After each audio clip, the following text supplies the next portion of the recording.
ও শিয়াল মামা, শিয়াল মামা গয় আছেন? ও শিয়াল মামা, আপনি কি এখন গয় আছেন? তাহলে বাইরে আসেন, একটা বিচার করা লাগবে। আছেন মামা? আপনি বলে পণ্ডিত মামা।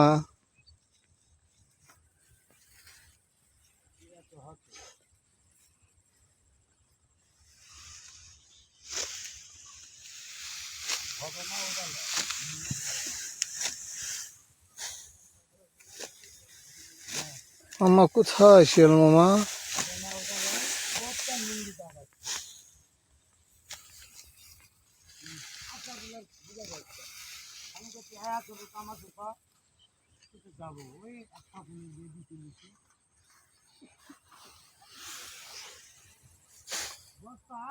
এখানে 21টা শিয়াল আছে একসাথে, বাচ্চা সহকারে।